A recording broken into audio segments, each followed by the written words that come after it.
안녕하세요. 저는 40대 중반 여자입니다.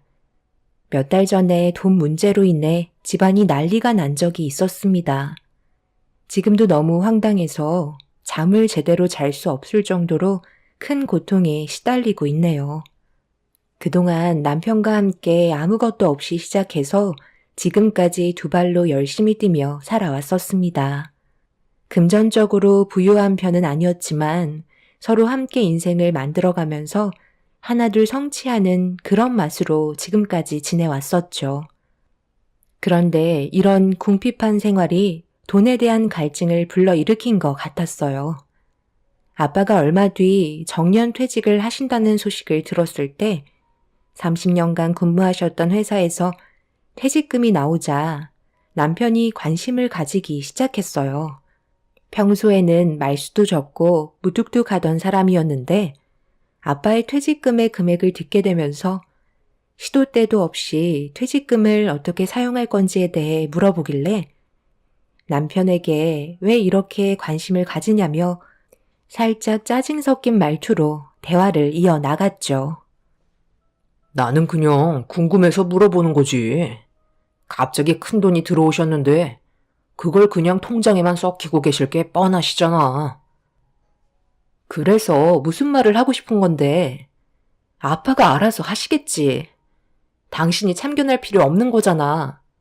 그냥 신경 끄고 살면 돼.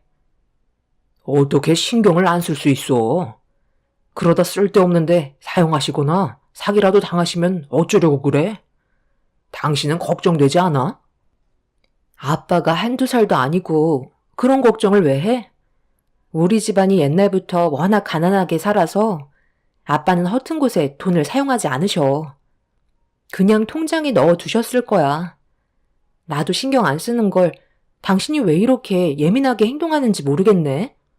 혹시 우리 아빠한테 들어온 퇴직금이 욕심나서 그래? 당신도 그동안 옆에서 많이 봐서 알잖아. 공장에서 온갖 기름때 다 묻혀가면서 한평생을 힘들게 일해 오셨어. 노동에 따른 대가라고. 그런 돈을 우리가 함부로 할 수 있는 게 아니야. 혹시라도 땀만 먹었다면 꿈도 꾸지 마. 우리도 지금은 먹고 사는데 지장 없을 만큼 살고 있잖아. 현재를 감사하게 생각하면 되는 거라고. 내가 장인어른 돈을 함부로 하겠다는 게 아니잖아. 돈이 있을 때 다른 곳에 투자를 해야 그만큼 더 많은 돈을 벌 수가 있는 거라니까. 나는 뭐 말도 못하냐? 장인어른 가족이기 때문에 이런 걱정을 해주는 거야. 나 말고 누가 신경 써주겠어? 당신 아니더라도 아빠가 알아서 잘 하시니까 더 이상은 얘기 안 했으면 좋겠어. 이제 그만 말하고 밥이나 먹어. 남편은 뭔가 혼자 깊은 생각에 빠져 있었지만 제가 아빠의 퇴직금에 대해서 그만 말하라며 목소리를 높이자 남편도 성격상 싸우는 건 피하기 때문에 더는 아무 말도 하지 않았어요. 그런데 어느 날 저희 부모님과 식사를 하는 자리에서 남편이 또다시 퇴직금 얘기를 꺼내기 시작했고 오래간만에 모두가 모여 외식하는 자리였는데 분위기를 이상하게 만들어 저는 결국 참고 있던 짜증이 터지고 말았습니다. 부모님께서도 제가 남편에게 화를 내자 많이 당황스러우셨는지 말리셨어요. 장인어른, 그동안 공장 일만 열심히 하시면서 소박하게 살아오시다가 퇴직하시고 갑자기 목돈이 들어오셔서 앞으로 어떻게 하실 건지 걱정이 많으시죠? 제가 그 돈을 2배로 불릴 수 있는 방법을 알고 있는데 제 말 좀 들어주시겠어요? 당신 지금 뭐 하는 거야? 내가 저번에도 쓸데없는 얘기하지 말라고 분명 경고했을 텐데. 자꾸 이런 식으로 나올 거야? 자네가 생각해주는 건 고맙네만 나는 원래 투자 같은 건 하지 않는다네. 주변에서 목돈 생겼다고 투자했다가 결국 쫄딱 망해서 세상 떠난 사람 여러 봤거든. 그리고 내 성격상 위험한 건 아예 거들떠도 안 보기 때문에 마음만 받도록 하겠네. 내가 한 번만 더 입 밖으로 돈 얘기 꺼내면 뭐라고 그랬어? 그냥 넘어가지 않을 거라고 몇 번이나 말을 했는데 지금 내 말을 무시하는 거야? 당신 돈도 아니면서 왜 이래라 저래라 하는 건데? 기분 좋게 보여서 분위기를 꼭 이런 식으로 만들어야 되겠어? 나는 그냥 아버님을 위해서 얘기해 드리는 것 뿐이야. 요즘 누가 목돈을 통장에만 넣어놔? 돈은 한 곳에 있으면 썩기 마련이야. 작은 금액도 아니고 3억이나 되는 돈을 그냥 은행에 넣어두는 게 오히려 더 안 좋다니까? 글쎄, 그건 아빠가 알아서 하실 문제라고 했잖아. 계속 이 일로 상황을 안 좋게 만들 거야? 당신 요즘 도대체 왜 이래? 남편은 부모님과 식사하는 자리에서도 제 말을 무시한 채 아빠의 퇴직금에 대해 어떻게 사용을 할 건지 여쭤보고 있었습니다. 한두 번은 그냥 그러려니 하고 넘어갈 수 있는데 몇 번 경고하고 그만하길 원했는데도 계속해서 입 밖으로 꺼내는 남편 때문에 결국 오래간만에 부모님과 식사하는 자리에서 좋지 않은 말을 주고받게 되었습니다. 부모님께서도 많이 당황하셨는지 흥분한 저를 말리셨지만 이미 짜증이 머리끝까지 올라와 버린 상태라 부모님 말은 귀에 들어오지 않았어요. 그동안 돈 욕심 없이 묵묵히 일만 해오면서 서로 힘들게 벌어먹고 살았었는데 남편이 아빠의 퇴직금에 욕심을 보이는 점에 대해 예민해질 수밖에 없었습니다. 좋지 않은 대화를 주고받게 되면서 좋았던 분위기는 망치게 되었고 부모님께선 먼저 자리에서 일어나고 마셨네요.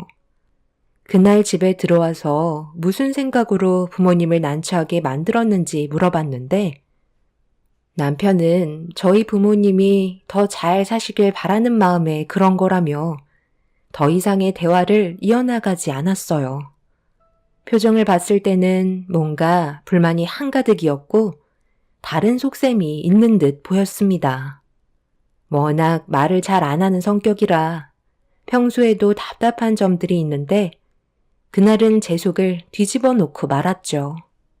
방으로 들어가서 일찍 잠이 들어버린 남편에게 더 이상 화를 내는 것도 힘들고 크게 한번 얘기했으니 앞으로 조심해 줄 거라 생각했었어요. 그런데 생각지도 못한 일이 시댁에서 터지고 말았습니다. 사돈 어른께서 30년간 몸담그신 곳에서 정년퇴직을 하셨으니 아직까지 생활 적응이 힘드실 거다. 일하다 쉬시면 갑자기 여기저기 아픈 곳이 올라온다고 하더라. 그래서 걱정되기도 해서 특별히 보약 한 채 다렸으니 거르지 말고 드시라고 전해드려. 우리가 남도 아니고 가족인데 이 정도는 챙겨줘야 하지 않겠니? 한 직장에 사건 사고 없이 오랜 기간 근무할 수 있는 것도 축복이라고 하더라. 덕분에 퇴직금도 꽤 두둑하게 챙기셨다던데 딱히 사용할 곳이 없어서 통장에만 쟁여 놓으신다던데 혹시 우리가 도움을 좀 받을 수 있을까? 최근에 땅을 좀 샀는데 너도 알다시피 우리 집이 많이 낡았잖아. 그래서 지금 살고 있는 집을 처분하고 신축 빌라를 하나 올릴까 하는데 사돈 어른도 투자를 좀 해줬으면 좋겠는데 어떻게 생각하니? 아무래도 신축 빌라 하나 올리는데 적은 돈도 아니고 꽤 많은 돈을 투자해야 하는데 우리가 그런 돈이 어디 있니? 이 집 처분하고 나머지는 대출이지. 그런데 너희 사돈 어른께서 투자 명목으로 도와주시면 바로 원금 회수할 수 있게 해주고 방 하나 내어줄 테니 월세 받아먹을 수 있게 만들어주마. 그래, 가족 좋다는 게 뭐야. 이럴 때 돕고 사는 거지. 그동안 우리 부모님께서 대출을 많이 받으셔야 되다 보니 계획만 가지셨는데 이참에 장인어른이 도와주시면 분명 손해는 안 볼 거라고. 건물 올리자마자 원금 바로 드린다잖아. 거기에다가 월세까지 받게 해주신다는 게 얼마나 파격적인 조건이야? 3억 통장에 넣어놔봤자 1년에 이자 얼마 하지도 않는 거. 이참에 투자하시고 매달 월세도 받으면 이것처럼 좋은 조건이 어딨어? 우리도 이제 좀 편히 살아봐야 하지 않겠소? 아버지가 이번에 구매하신 곳에 목이 좋아서 서두르는 게 좋으실 거야. 가족이면 이 정도는 해주실 수 있는 거잖아. 통장에 썩히느니 이런 식으로 돈을 굴리는 게 훨씬 더 많은 이익을 얻을 수 있는 거라고. 그냥 아무 조건 없이 올 눈빵 하나 내어주시겠다잖아. 매달 생활비는 벌어 가실 수 있는 거라니까. 우리가 그동안 모은 돈도 부모님께 투자하기로 벌써 얘기가 끝난 상태야. 뭐라고? 나랑 상의한 적 단 한 번도 없으면서 우리가 모은 돈을 신축 빌라 올리는데 전부 사용하겠다는 말이야? 나는 지금 이 상황들이 너무 당황스러워서 무슨 말을 해야 될지도 모르겠어. 왜 다들 저희 아빠의 돈을 못 가져가셔서 안달이세요? 돈을 아예 달라는 것도 아니고 건물 올리는데 사용하고 전세금 들어오면 투자금 맞춰서 바로 주겠다는 건데 뭐가 불안해서 결정을 내리지 못한다는 거야?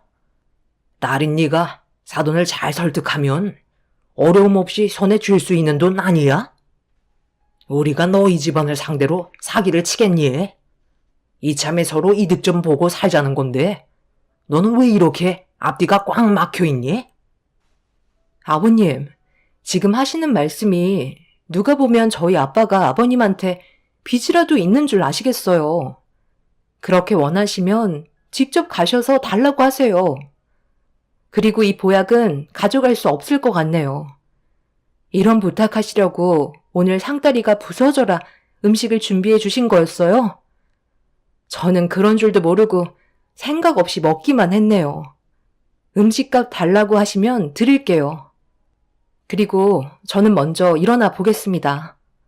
이런 분위기 속에 더 이상 이 집에 있고 싶지 않아서요. 당신은 오늘 집에 안 들어올 거지?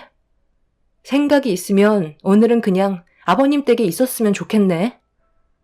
그동안 함께 살면서 이런 생각 단 한 번도 해본 적 없었는데 오늘 처음으로 당신이랑 이제 그만 끝내야 될 것 같은 마음이 떠나질 않는다. 집에 들어오면 서류에 도장 찍을 준비하고 들어오는 게 좋을 거야. 정말 많이 참고 있었는데 남편과 시부모의 행동은 저에게 너무 큰 실망을 안겨주었어요. 그리고 처음으로 이혼을 생각하게 되었죠. 그동안 제가 알던 시댁 식구들의 모습이 아니라서 돌아오는 상처는 더 크게 다가왔던 것 같습니다.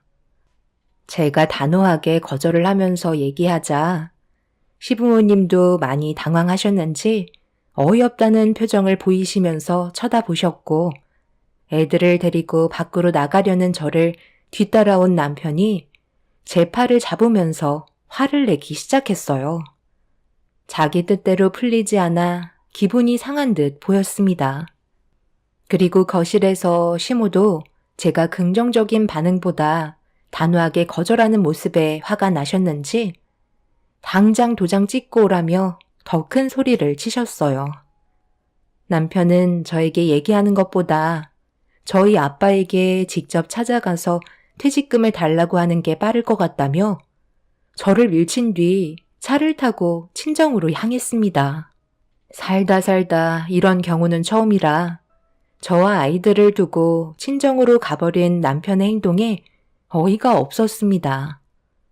저도 애들을 데리고 택시를 탄 뒤 부모님 집에 도착을 했는데 현관문 앞에서 남편이 언성을 높이며 저에 대한 불만을 털어놓고 있었어요. 급하게 문을 열고 들어가니 아빠도 남편의 돌발 행동에 많이 당황스러워하며 저를 쳐다보고 계셨죠. 그때 남편이 저와 주고받던 눈빛은 제가 알던 사람이 아니었네요. 장인어른, 그렇게 해주실 수 있는 거잖아요. 돈을 아예 달라는 것도 아니고 잠깐 빌렸다가 다시 돌려드리겠다는 건데 거절하실 건 아니시죠? 장인어른께서 항상 저에게 아들 같다고 그러셨잖아요. 그럼 이 정도는 해주실 거라 믿겠습니다. 당신 정말 정신이 나갔구나.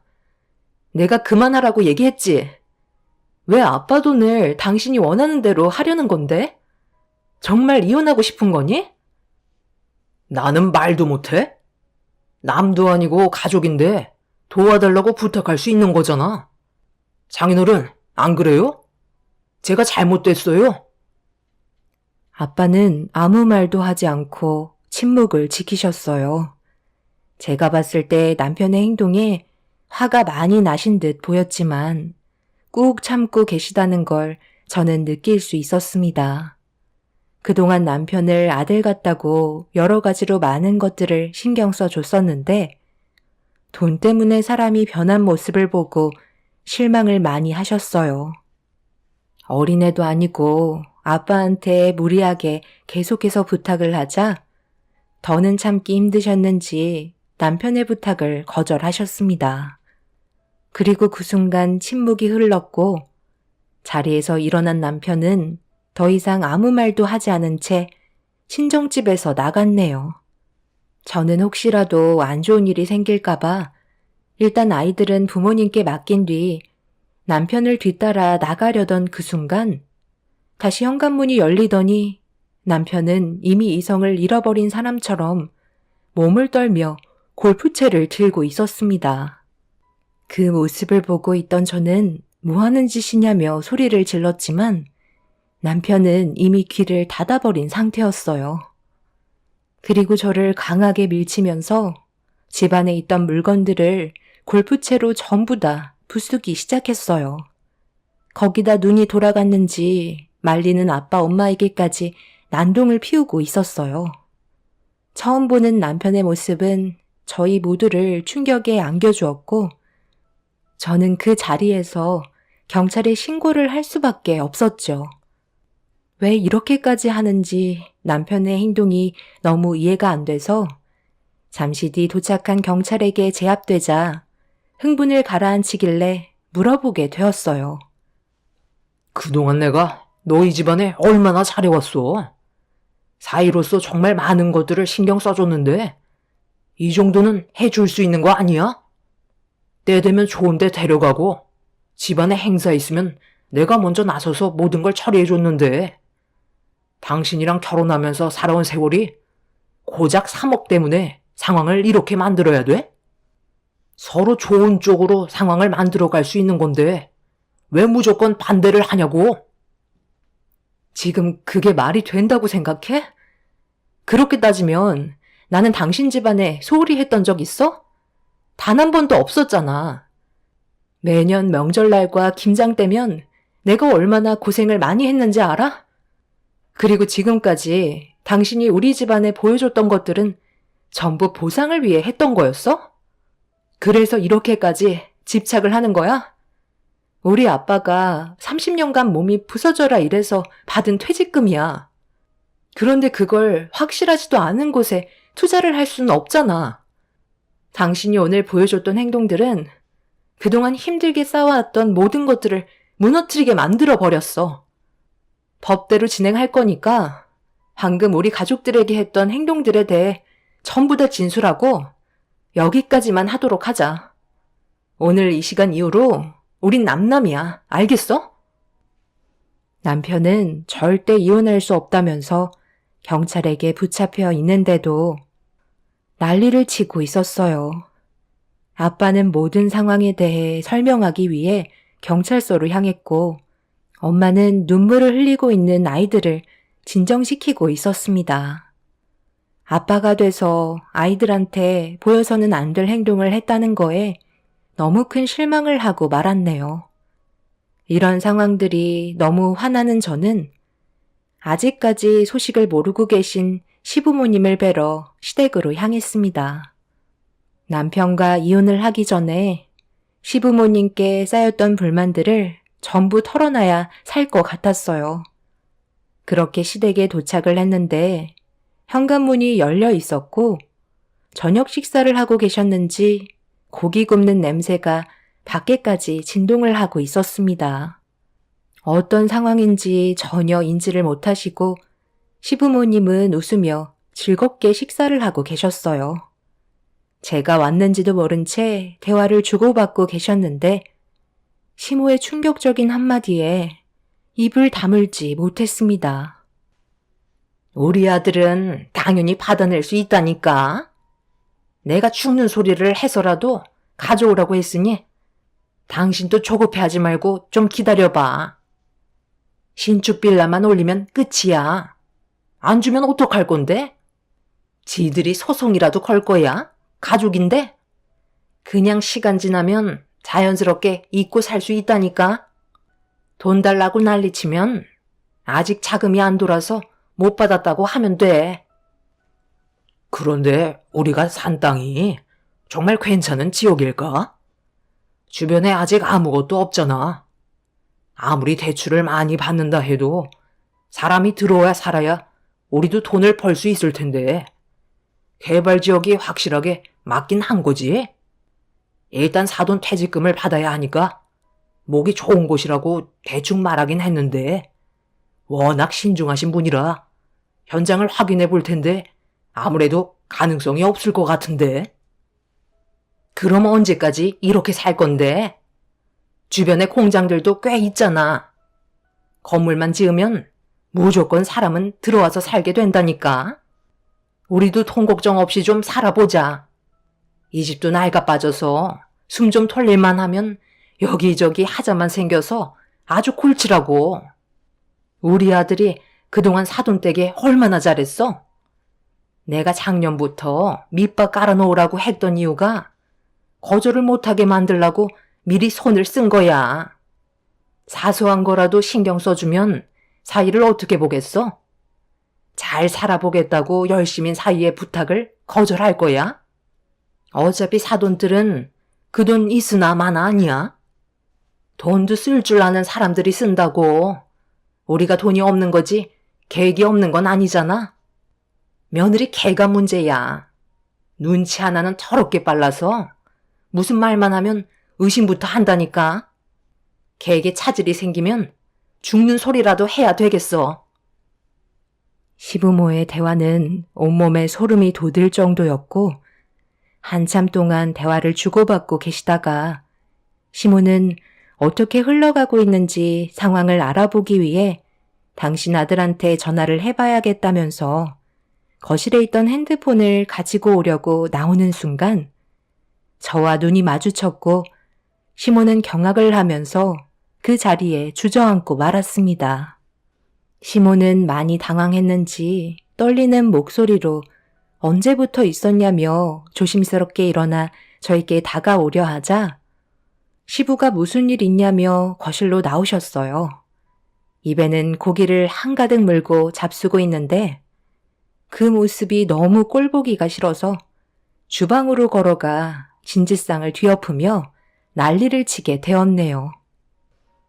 전부 다 어머님이 계획하신 거였어요? 돈을 가지고 오라고 시키셨다는 것도 정말 충격인데 저희 아빠 돈을 아무렇지도 않게 가져가시려는 게 정말 소름이 돋네요. 지금 어떤 일이 벌어졌는지도 모르면서 고기가 목구멍에 넘어가세요? 오늘 이 시간 이후로 저는 이 집안의 며느리가 아니에요. 그이랑 이혼할 겁니다. 이렇게 된 게 전부 어머님이랑 아버님 때문에 벌어진 거니 알아서 수습하세요.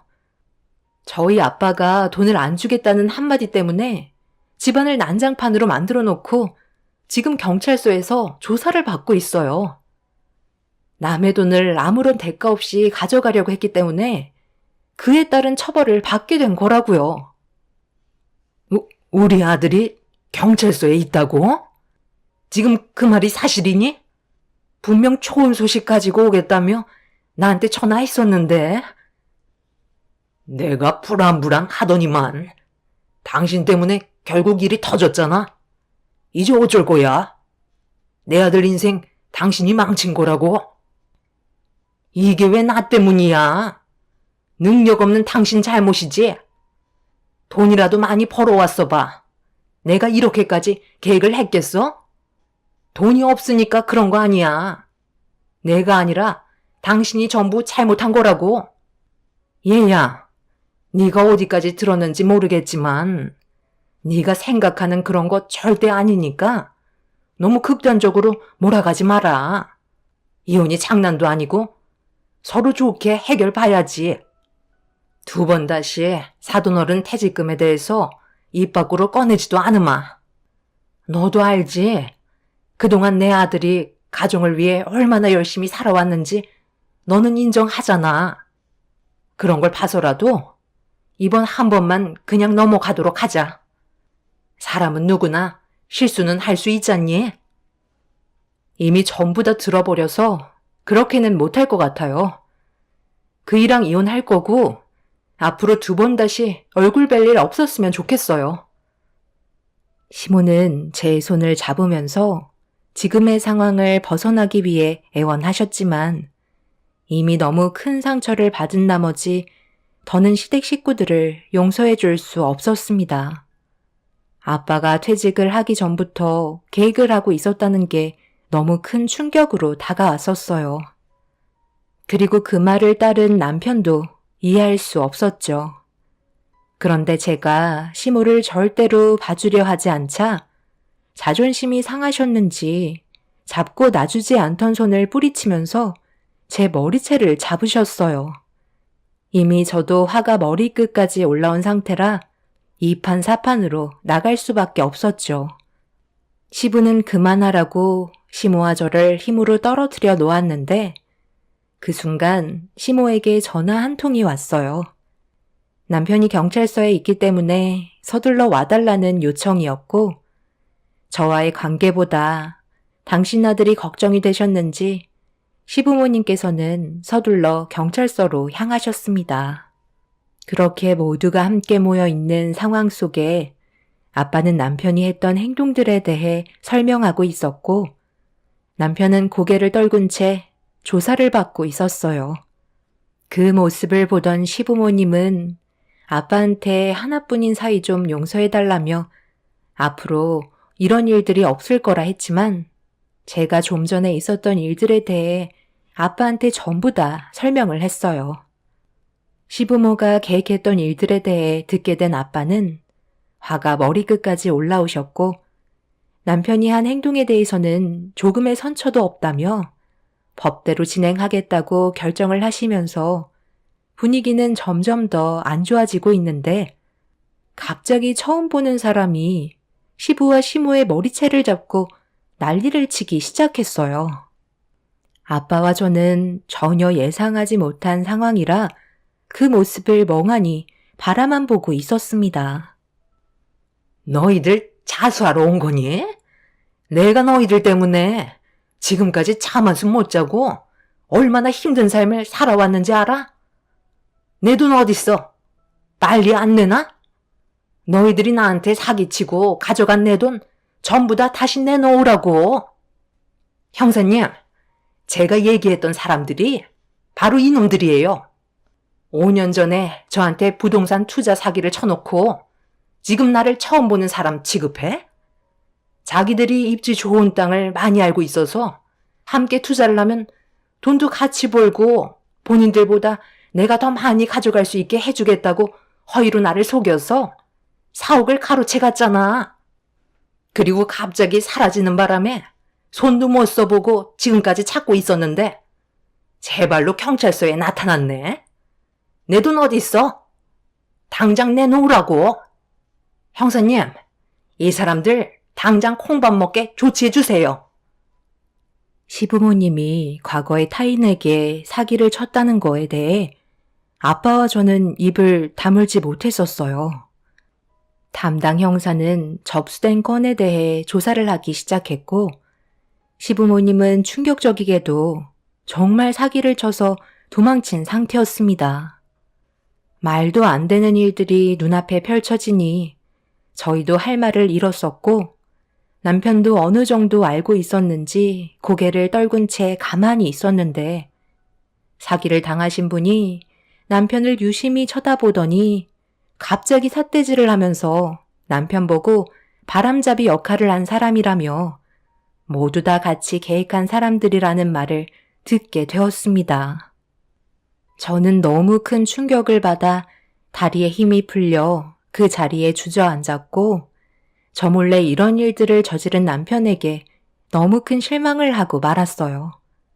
일이 이렇게 되자 삽시간에 시댁 집안은 나락으로 떨어지게 되었고 모든 사실은 인정하게 되면서 법적인 처벌을 받게 되었습니다. 저희 가족이 그동안 알고 있었던 시댁 식구들이 아니라서 많이 놀라기도 했었지만 저와 결혼 생활을 하면서 이런 일을 저질렀다는 게 더 큰 충격이었죠. 한 사람을 상대로 사기를 쳐서 큰 돈을 얻게 되니 저희 가족한테도 똑같이 사기를 치려고 했던 시댁 식구들의 행동들은 온몸에 소름이 돋을 정도였습니다. 지금은 남편과 이혼을 하고 남남이 되었고 더 이상의 인연을 만들지 않기 위해 부모님과 함께 이사를 한 상태입니다. 두 번 다시 저희 가족 앞에 나타나지 않았으면 좋겠어요. 더 큰 피해를 막은 거에 대해 그저 감사할 뿐입니다. 세상살이 한 치 앞도 모른다더니 남편이 경찰서에서 조사를 받게 되다가 이런 일이 밝혀질 거라곤 꿈에도 몰랐네요. 안 좋은 일들이 해결된 만큼 앞으로 저희 가족이 행복만 가득했으면 좋겠습니다. 제 사연 들어주신 분들 오늘도 좋은 하루 보내시길 바랍니다. 감사합니다. 안녕하세요. 저는 딸 하나 키우고 있는 40대 초반 여자입니다. 이런 경험을 해본 적이 없어서 현재 많이 힘든 상태입니다. 지금도 그 사람들을 보면 너무 화가 치밀어 올라요. 절대 사람이 해선 안 될 행동들을 저질렀기 때문이죠. 항상 저에게 많은 사랑을 줬던 남편이 제가 딸을 출산하고 나서부터 달라진 모습을 느끼게 되었어요. 저와 함께하는 시간보다 밖에서 보내는 시간이 많았었죠. 그런 부분들이 서운하게 다가와 몇 번 얘기를 한 적이 있었어요. 회사 생활 제가 모르는 것도 아니고 어떻게 돌아가는지 전부 다 알기 때문에 집에 들어오는 시간까지 파악하고 있는데 집으로 곧장 들어오지 않고 꽤 늦은 저녁이 돼서야 눈치 보며 들어오곤 했었죠. 왜 이렇게 늦었냐고 물어보면 회사 사람들과 술 한잔 걸쳤다고 변명하지만 평상시에 느꼈던 모습과는 많이 달랐습니다. 이런 일들이 계속해서 반복이 되니 좋은 말이 나가지 않았어요. 그래서 분유 먹고 자고 있는 딸을 확인하고 남편과 진지하게 대화를 이어나가기 시작했습니다. 결혼을 하고 아이가 태어났는데 가정보다 회사 사람들이 더 우선인 것 같아 이런 점들이 마음에 안 들었어요. 반대로 남편은 자기를 이해해주지 못한다면서 오히려 큰 소리치며 저한테 화를 냈습니다. 회사 생활 안 해본 사람처럼 얘기하면 어쩌자는 거야? 나는 뭐 이런 생활이 좋아서 늦은 시간까지 밖에 있다가 온 줄 알아? 당신이 그런 거 조절할 수 있는 위치잖아. 내가 봤을 때 그건 핑계 같은데? 원래 모임 같은 거 좋아했었고 사람들과 술자리 가지는 거 빠지지 않고 참석하려는 거 잘 알고는 있었지만 그래도 나 이제 출산한 지 몇 달 되지 않았고 요즘 당신 때문에 스트레스를 많이 받았는지 전량이 줄어서 애가 부족한지 계속 보채길래 분유로 배 채워주고 있는데 지금 어떤 상황인지 알려고 하지도 않잖아. 현관 앞에 분유통은 쌓이고 있는데 한 번도 신경 쓰지 않는 게 말이 된다고 생각해? 바쁘다 보면 못 볼 수도 있는 거지. 왜 그거 가지고 그래? 벌써부터 분유를 먹일 정도면 몸에 문제 있는 거 아니야? 산부인과에 찾아가 검사를 받아보던지 아니면 밤량을 늘려서 젖을 돌게 만들면 되잖아. 분유값 한두 푼도 아닌데 해결 방법을 찾아보려 하지도 않고 무턱대고 분유 사서 먹이면 어쩌자는 거야? 내 말이 틀렸어? 당신 말 참 웃기게 한다. 분유값 한 번이라도 줘봤어? 돈도 따로 관리한다고 생활비는 그동안 내가 벌은 돈으로 사용하라고 말하는 당신이 그런 말 하는 건 문제가 있는 거 아니야? 계속 이런 식으로 행동하면 나도 더 이상은 못 참아. 남편은 술이 꽤 취해 있는 상태라 제대로 된 대화를 이끌어갈 수는 없었지만 그래도 다음부터는 신경 쓰겠다는 말에 참고 넘어갔어요. 하지만 며칠 못 가서 남편은 또다시 똑같은 생활을 반복하는 모습을 보여주고 있었죠. 태어난 지 몇 달 되지 않은 딸 제대로 안아준 적도 없었으면서 무리한 요구를 하는 것도 아닌데 가정에는 신경조차 쓰지 않는 모습이 저를 더욱더 화나게 만들었어요. 참고 또 참았다가 저 또한 감정이 터지게 된 터라 남편과 언성을 높이면서 싸우게 되었죠. 결국 더 이상 대화로 풀어가고 싶지 않다는 남편은 집 밖을 뛰쳐나갔고 그날은 집에 들어오지 않았네요. 뭐가 문제인지 전혀 인식하지 못하는 남편의 행동들을 계속해서 두고만 보기에는 더욱더 상황을 악화시킬 것 같아 이 문제를 시부모님께 도움을 요청했어요. 그런데 당연히 제 편을 들어주실 거라 생각했는데 전혀 다른 반응을 보여주셨습니다. 큰일도 아니구만. 이렇게까지 안 좋은 분위기로 끌고 가는 네가 더 문제인 것 같아 보이는데? 남자가 사회생활 하다 보면 당연히 여러 가지로 부딪혀야 할 것들이 많은데 뒤에서 내조를 해주기는커녕 오히려 불만을 가지는 게 이상한 거 아니니? 어머님, 그게 무슨 말씀이세요? 육아는 저 혼자만 하는 게 아니잖아요. 그리고 저도 출산 전까지는 회사 생활했잖아요. 그럼 더 이해해줘야 하는 거 아니니? 밖에서 술을 먹고 들어오는 것도 일의 연장인 거 몰라?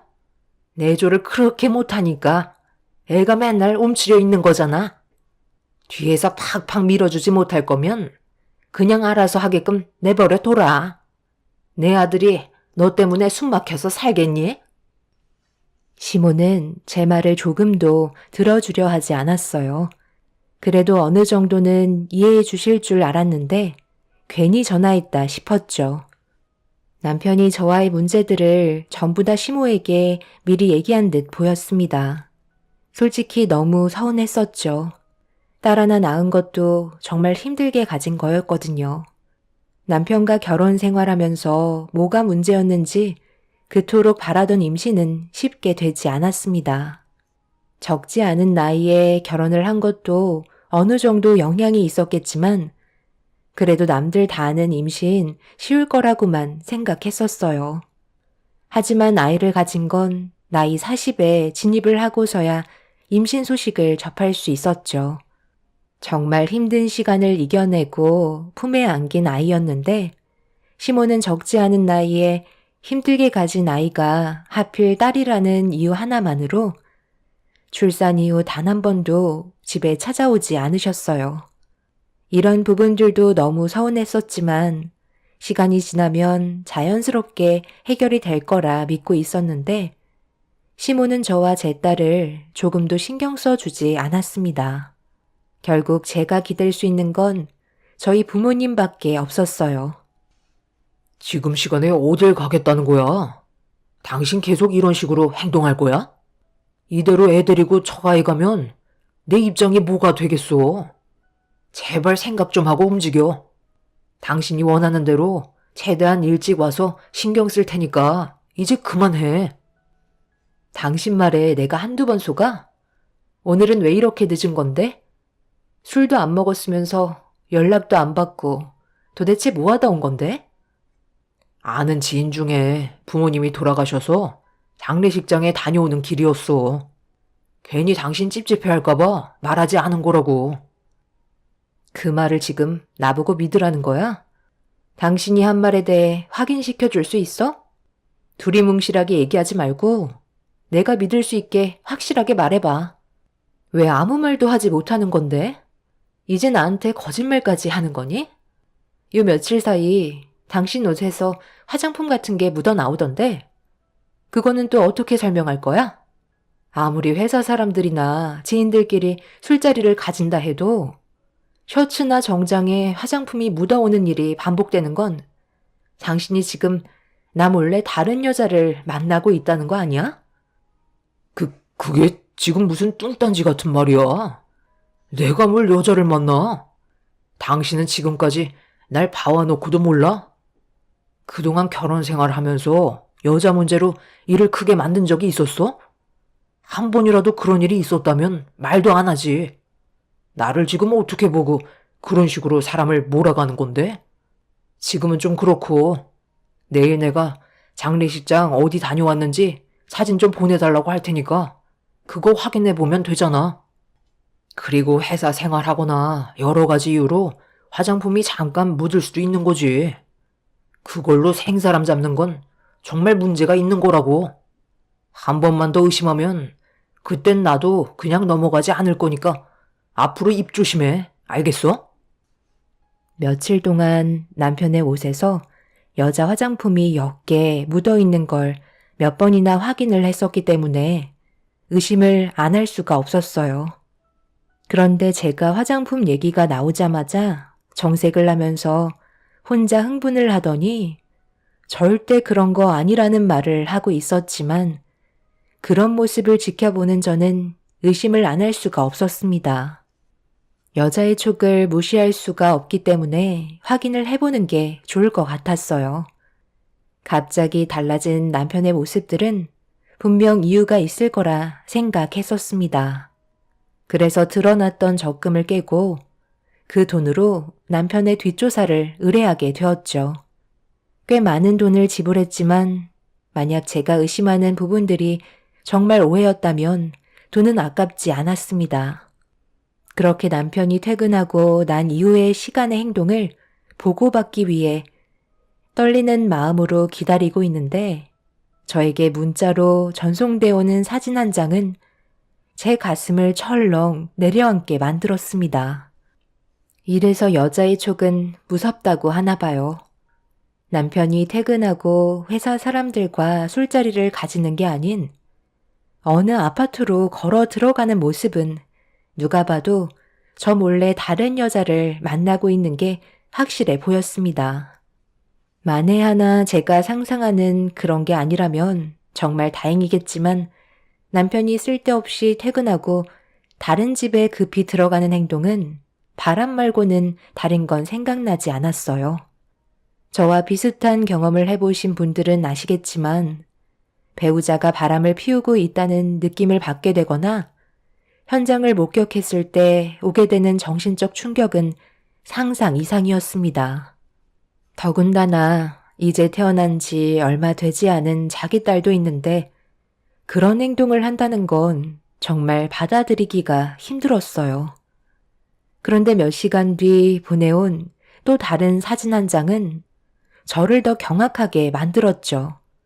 들어갈 땐 남편 혼자였는데 나올 때는 남편과 시모가 함께 걸어 나오고 있었습니다. 남편이 혼자 들어갈 때는 분명 바람이라고 생각했었는데 나올 때는 시모와 같이 걸어 나오길래 제가 오해했나 싶었어요. 한참 동안 전송되어 오는 사진을 유심히 바라보고 있던 그때 뒤이어 보내온 사진은 저를 오열하게 만들었습니다.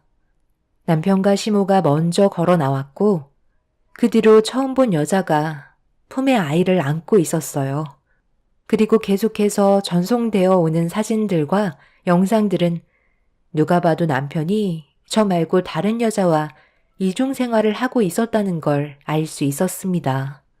저 몰래 아이까지 낳았다는 건 이미 제가 딸을 출산했을 때 비슷한 시기에 다른 여자를 만나고 있었다는 걸 알 수 있었습니다. 남편의 옷들에서 옅은 화장품이 묻어 나왔을 때 어느 정도 예상은 했었지만 그래도 가정을 꾸린 남편이 그럴 일 없다고 믿으려 했었어요. 하지만 마지막으로 전송이 된 사진 한 장은 제 속을 전부 다 뒤집어 버렸죠. 상간녀와 남편이 헤어지기 위해 잠깐 포옹을 하고 입을 맞추는 장면이 사진 속에 담겨 있었습니다. 믿었던 사람에게 받은 상처는 저에게 너무나 큰 아픔을 안겨주었네요. 그렇게 몇 시간 뒤 모든 사실을 알고 있는지 전혀 모르고 있는 남편이 현관문을 열며 조심스럽게 들어왔어요. 그리고 한다는 말이 오늘만큼은 일찍 들어왔으니 아무 말도 하지 말라고 제 딸의 얼굴을 보겠다며 분유 먹고 깊은 잠에 빠져있는 아이의 방문을 열려고 하길래 저도 모르게 남편에게 화를 내고 말았죠. 갑자기 왜 화를 내고 그래? 당신이 하도 난리를 쳐서 일찍 들어왔잖아. 오늘 회의가 좀 늦어져서 늦게 퇴근했는데 바로 집으로 달려온 거라고. 요 근처가 퇴근 시간 되면 차가 많이 막히는 건 당신도 잘 알고 있잖아. 노력하는 모습 보여주려 하는데 이제 그만 좀 해라. 나도 회사 생활하는 거 얼마나 힘든지 알아? 그리고 미리 얘기하는데 나 내일 회식 있어. 늦게 들어올 거야. 정말 회식이야? 나한테 지금 거짓말 하는 거 아니지? 다 확인해보면 나오는 거 몰라? 계속 밥 먹듯이 거짓말 할래? 정말이라니까. 정 궁금하면 회사에 전화해서 우리 부서가 회식인지 아닌지 확인해보면 되잖아. 내가 이런 걸로 거짓말을 하겠어? 요즘 당신 집에만 있다 보니 우울해서 그러는 거야? 상당히 예민해져 있는 것 같아. 이번 주말에 바람 좀 쐬러 갈까? 쓸데없는 말 하지 말고 들어가 잠이나 자. 그리고 당신 나한테 숨기는 거 조금 더 없어? 모든 것들이 정말 떳떳하냐고 묻는 거야. 내 가슴에 손을 얹고 맹세할게. 숨기는 거 조금도 없고 나는 당신한테 모든 것들이 전부 다 떳떳하다고 말할 수 있어. 뭐 잘못 먹은 거 아니지? 하루 이틀 얼굴 보는 것도 아닌데 요즘 들어 당신 행동이 오히려 나는 더 걱정이 되는데? 끝까지 거짓말하는 남편을 보고 저는 더 이상 미련 없이 갈라서기로 마음을 먹게 되었어요.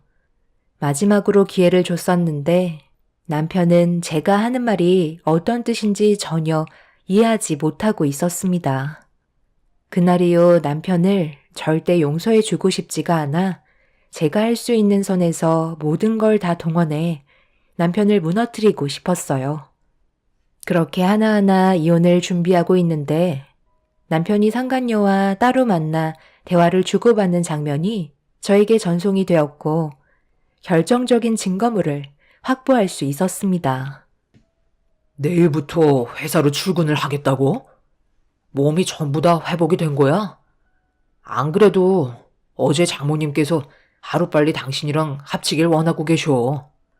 지금 이 상황을 상당히 불안해 하시더라고. 그래서 조만간 정리할 거라고 얘기했으니까 당신도 너무 불안해 하지 마. 우리 엄마가 아들 낳아줘서 고생했다고 이거 장모님이랑 당신 필요한 데 쓰라고 주셨어.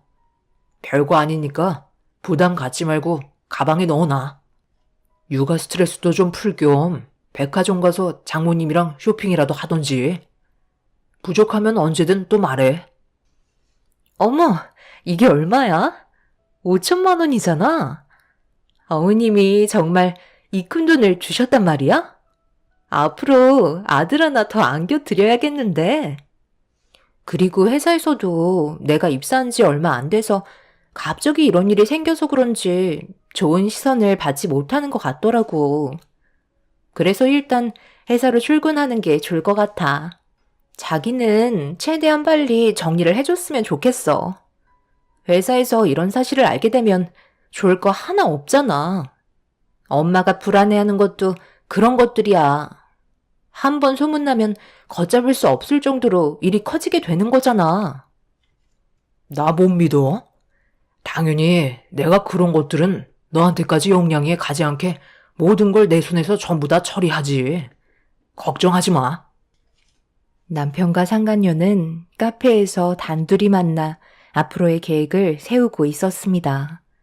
본처가 두 눈 시퍼렇게 뜨고 지켜보고 있다는 걸 전혀 알지 못하는 두 사람을 절대 용서해주고 싶지 않았어요. 그날 이후 심부름 센터에서 더욱더 많은 돈을 지불하고 최대한 디테일한 증거물들을 요구를 하게 되었네요.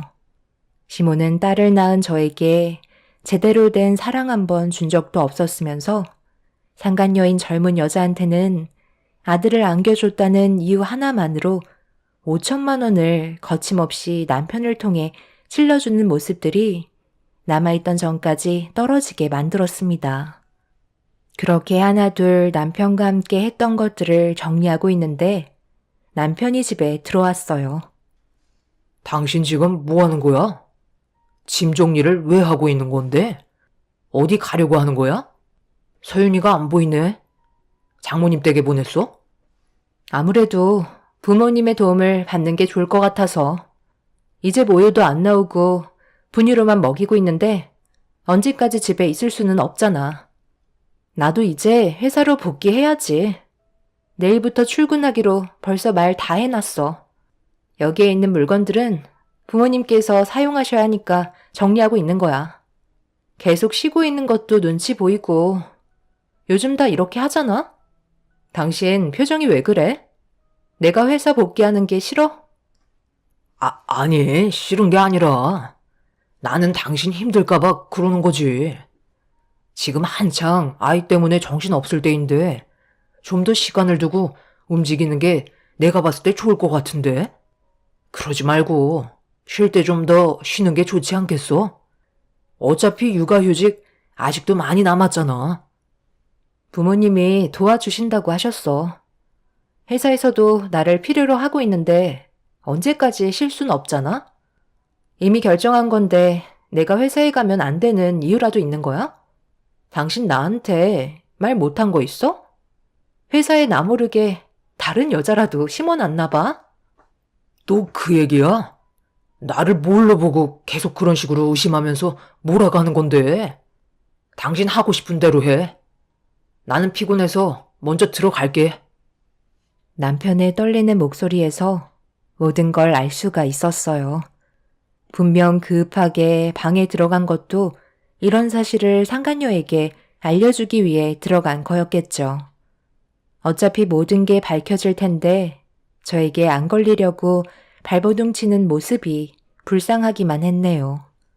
그런데 작은 방에서 잠 한숨 못 자고 누워있는데 동이 트자마자 남편이 현관문을 열고 밖으로 나가는 소리가 들리더군요.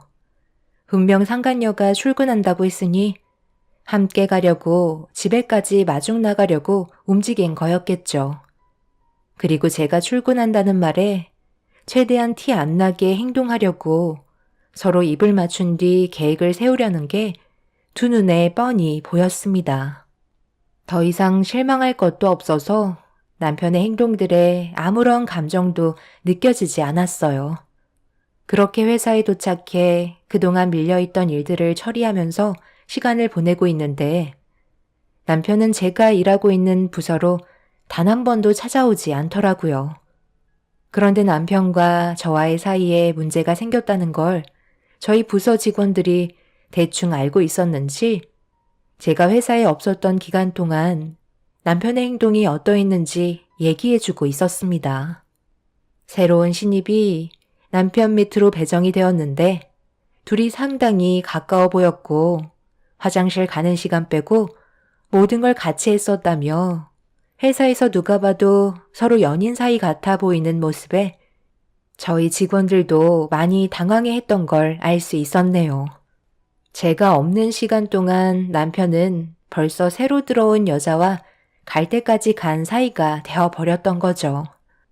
직원들도 눈이 있기 때문에 안 보는 척해도 전부 다 똑같이 느끼고 있었습니다. 저도 이미 이런 사실을 알고 있었기 때문에 크게 동요되지 않고 할 일을 하면서 시간을 보내던 도중 볼일을 보려고 잠시 화장실에 들어가려는데 때마침 나오는 상간녀와 눈을 마주치게 되었어요. 그런데 저를 바라보고 있던 시선이 제 속을 부글부글 끓게 만들었어요. 위아래로 훑어보면서 상당히 불편한 시선으로 저를 쳐다본 뒤 자기 부서로 걸어가고 있었습니다. 기분이 상당히 안 좋아진 저는 상간녀를 불러 세웠어요. 신입이라고 들었는데 아무리 부서가 달라도 회사 상사한테 당연히 인사해야 되는 거 아닌가? 요즘 신입들은 개념을 밥 말아먹었나?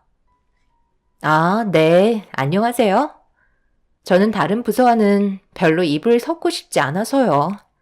저희 부서 선배들 챙기는 것도 벅차거든요. 그래서 나 없는 동안 내 남편이랑 노는 게 그렇게 좋았나 봐. 벌써 회사에 소문이 쫙 퍼졌던데 둘 사이가 심상치 않다며?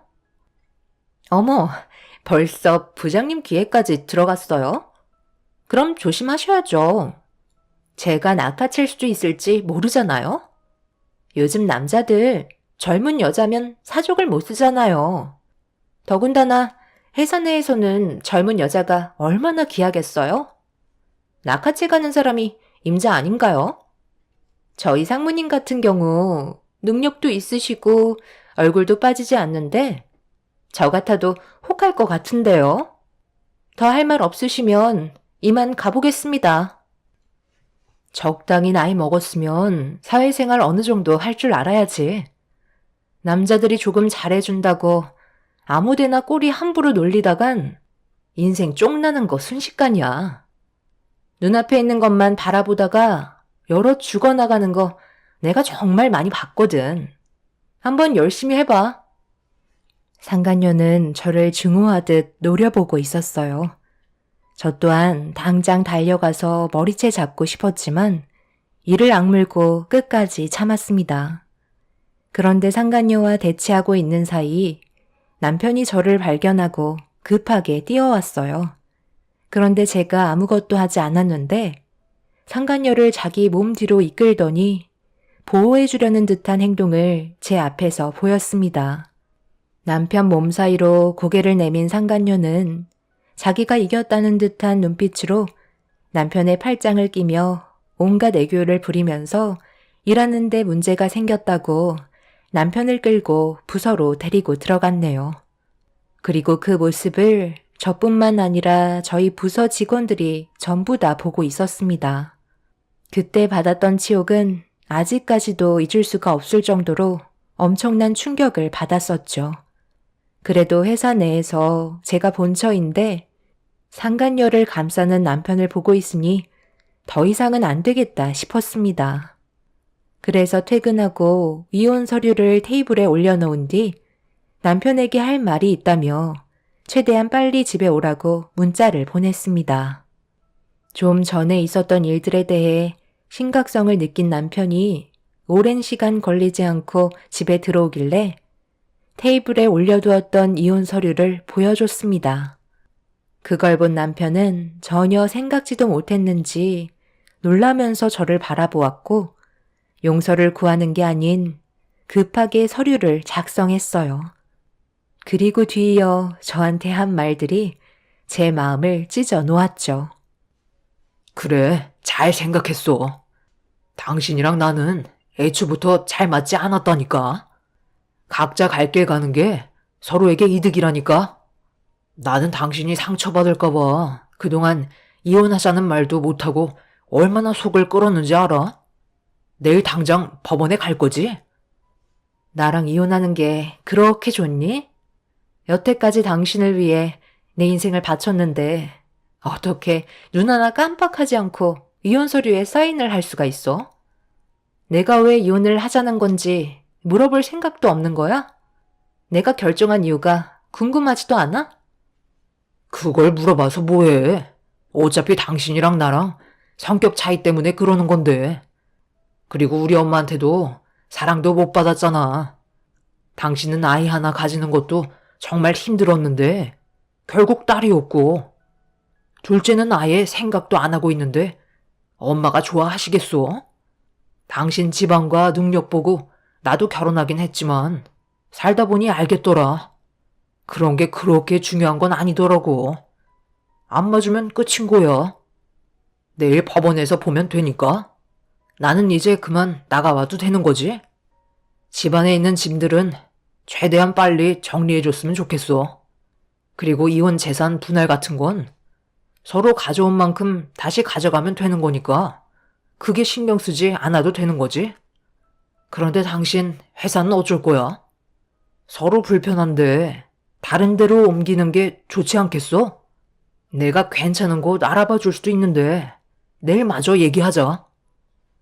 남편은 지금이 기회라는 듯 급하게 서류에 사인을 한 뒤 자기 할 말만 하고 밖으로 뛰쳐나갔습니다. 그날 하루 종일 남편에게 받은 배신 때문에 그동안 살면서 흘린 눈물보다 훨씬 더 많은 눈물을 쏟아내고 말았습니다. 그렇게 남편과는 이혼을 하게 되었고 저희는 법적으로 3개월의 시간이 주어지게 되었죠. 부부로서 함께할 수 있는 마지막 3개월은 저에게 너무 많은 기억들이 스쳐 지나가게 만들었어요.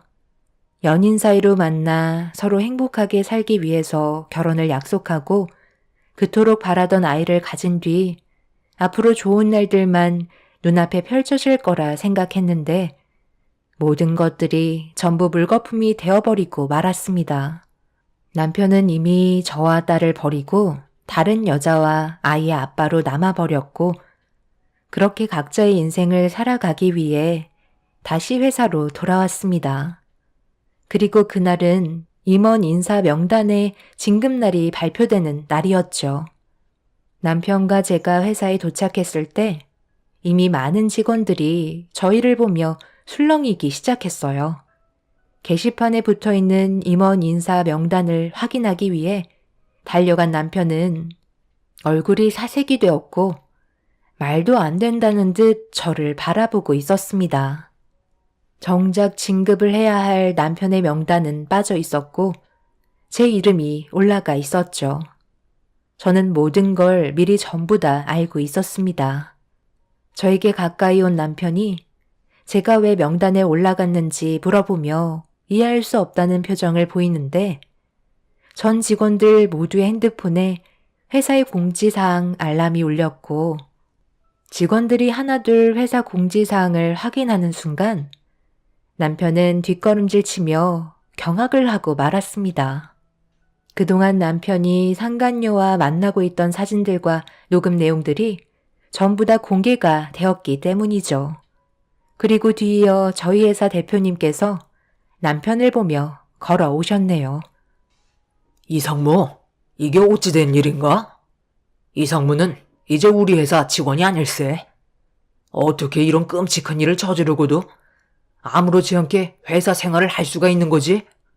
그동안 이상무가 우리 회사에 얼마나 많은 공을 들였는지 누구보다 내가 잘 알고 있지만 그건 오늘로써 진급하게 된 김 이사도 마찬가지 아닌가? 그리고 우리 회사에 이상무보다 김 이사가 더 많은 실적을 쌓아 올린 건 전부 다 인정하고 있지? 이 일로 인해 우리 회사에 엄청나게 큰 타격을 입게 된 거 모르나? 이상무를 믿고 거래하겠다던 투자자들이 이런 민낯을 보고 전부 다 등을 돌렸고 그에 따른 막대한 손해를 입게 되었네. 법적으로 이상무에게 그동안의 노력들이 전부 다 물거품이 되었으니 그에 따른 손해배상이 들어갈 걸세. 그럼 이 시간 이후로 저 최사원과 함께 회사에서 그만 나가주게나. 대표님, 제가 전부 다 바로잡을 수 있다고요. 거래처 분들과 다시 한번 만나게 해주세요. 이대로 저를 내치시면 정말 후회하신다는 거 몰라요? 여기 회사 말고도 저 스카우트 하겠다고 연락 오는 거 잘 알고 계시죠? 이런 저를 내치신다고요? 내가 그래서 이상무가 앞으로 이쪽 계통에서 발도 못 붙이게 전부 손을 써놨네. 지방 쪽이야 일자리를 구할 수 있겠지만 자네가 들어가려는 회사는 이미 나와 오랜 기간 함께 해온 동업계 파트너라는 거 모르나? 그쪽 대표들과 함께 알고 지낸 지 30년이 넘었는데 내가 중요하겠나? 자네 같은 쓰레기가 중요하겠나? 자네의 스펙 정도는 대한민국 천지에 널려 있네. 대충 알아먹었으면 그만 나가보게. 남편은 절대 나갈 수 없다며 그 자리에서 무릎을 꿇었어요. 그만큼 회사에 대한 애정을 누구보다 많이 쏟았기 때문에 눈앞에 펼쳐진 상황들은 남편에게 충격을 안겨주었죠. 그리고 남편 옆에 상간녀도 똑같이 무릎을 꿇고 대표님에게 용서를 구했지만 이미 엎질러진 물은 주워 담을 수 없었죠. 그리고 저 또한 남편을 상대로 이혼 위자료와 함께 상간녀 소송을 진행했고 두 집안은 난리가 나고 말았습니다. 저한테도 위자료를 줘야 하지만 문제는 대표님이 남편과 상간녀에게 회사의 손해에 대한 막대한 금액을 손해배상 청구를 하면서 그동안 쌓아왔던 것들이 한순간에 무너질 위기에 처하게 되었죠. 남편이 힘들게 영업을 해서 연결하게 된 투자자들이 남편의 행동을 보고 회사에 대한 이미지와 내부에서 일어나는 문제들로 인해 믿고 투자할 수 없다며 등을 돌려버린 건 상당히 큰 문제였어요.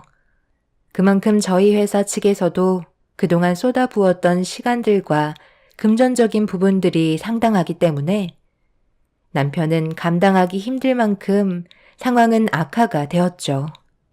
그렇게 저는 3개월의 숙려 기간이 끝나고 완전한 남이 되었습니다. 눈앞에 있던 남편과 상간녀의 머리채를 잡고 싶었지만 그 사람들과 똑같은 수준이 되고 싶지 않았습니다. 하지만 저희 집에까지 찾아온 시댁과 상간녀의 집안은 선을 넘어 사람이 해선 안 될 행동을 저질렀고 그로 인해 충격적인 결과가 눈앞에 펼쳐지고 말았네요. 곱게 너 혼자 갈 것이지. 내 아들과 새아가를 잘 다니고 있던 회사에서 내쫓은 것도 모자라. 엄청난 금액의 손해배상까지 떠안게 만들어? 네가 그러고도 무사할 줄 알았니? 당장 가서 너희 회사 대표에게 한 번만 기회를 달라고 설득시켜라. 위자료까지 받았으면 된 거 아니야? 우리 집안 망하는 걸 그렇게 보고 싶은 거니? 내 아들도 그동안 너한테 했던 행동들에 대해 충분히 잘못을 뉘우치고 있으니까 이번 일만 조용히 넘어가게 네가 잘 좀 얘기해 주래도. 그 정도는 할 수 있잖아. 그래도 나는 당신이랑 좋았던 날들을 잊지 않았는데 당신은 어떻게 이렇게까지 밀정할 수가 있는 거야? 저한테 찾아와 봤자 소용없어요. 이제 와서 뭐 어쩌자는 건데요? 당신들이 저지른 일에 대해 그만한 대가를 치르는 건데 용서를 해달라고요? 본인들이 직접 가서 손이 발이 되도록 싹싹 비르세요. 회사에서 쫓겨나서 손해배상 떠하는 건 두렵고 저한테 그동안 했던 행동들에 대해서는 아무렇지도 않나요? 더 이상 상대하고 싶지 않으니까 그만 돌아가세요. 저는 당신들처럼 하찮은 인간이 아니기 때문에 많이 참고 있는 거라고요. 한 번만 더 우리 집에 찾아오는 날에는 그땐 저도 그냥 넘어가지 않아요. 여자 구실을 못하니까 버림받은 걸 가지고 지금 누구한테 소리를 지르는 거야? 오늘 끝까지 가보자고. 상간녀는 자신이 회사에서 퇴사를 당하면서 수많은 직원들에게 받은 치욕에 화가 많이 났는지 갑자기 제 머리채를 잡아 흔들었어요. 저도 결국 참았던 분노를 터뜨리게 되었고 양가 집안은 난리가 나고 말았죠. 그런데 상간녀와 몸싸움을 벌이던 도중 남편이 상간녀에게 그만하라고 소리를 지르며 저와 상간녀를 떨어뜨려 놓았는데 남편이 상간녀를 저지한 거에 대해 기분이 나빴는지 상간녀가 남편의 뺨에 손을 올려 붙였고 그 순간 시모가 그 모습을 보고 이성을 잃어버려 상간녀에게 뭐 하는 짓이냐며 강하게 밀쳤는데 충격적이게도 중심을 잃으면서 상간녀가 난간에서 떨어지려는 찰나 남편의 옷깃을 잡았고 순식간에 상간녀와 남편이 동시에 복도식 아파트 난간에서 추락하고 말았습니다.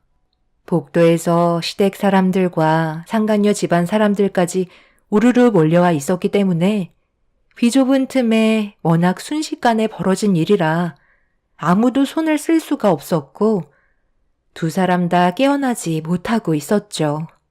시모는 넋이 나간 상태로 그 자리에 주저앉았고 상간녀의 부모는 떨리는 손으로 119에 도움을 요청하고 있었어요. 그렇게 두 사람은 응급실에 실려간 뒤 저희는 경찰에게 벌어진 사건에 대해 진술을 하게 되었어요. 시모의 행동으로 문제가 생긴 거기 때문에 저는 금방 나을 수 있었지만 시모는 추가적인 조사 진행이 이루어졌습니다. 그날 이후 남편과 상간녀의 몸에 문제가 생겼고 남편은 허리를 크게 다치는 바람에 전신에 마비가 오고 말았습니다. 상간녀는 양쪽 다리에 신경을 잃어 평생 휠체어 신세를 져야만 하는 끔찍한 사건이 벌어지고 말았네요. 본인들의 행동들이 얼마나 끔찍한 일들을 저지르게 만들었는지 보여주고 있었습니다. 결국 그 사람들은 두 눈 뜨고 볼 수 없는 벌을 받게 되었지만 기분이 썩 좋지는 않네요. 두 번 다시 그 사람들의 얼굴을 마주하지 않았으면 좋겠어요. 아직 아무것도 모르는 제 딸이 너무 불쌍하지만 앞으로 저희 가족 행복하게 살기 위해 열심히 힘을 내려 해요. 분명 언젠가 다시 제 얼굴에 웃음이 가득한 날이 찾아오겠죠. 제 사연 들어주신 분들, 이제 올해도 며칠 남지 않았네요. 추운 겨울날 몸 조심하시고 하시는 모든 일이 잘 되시길 기원 드리겠습니다. 감사합니다.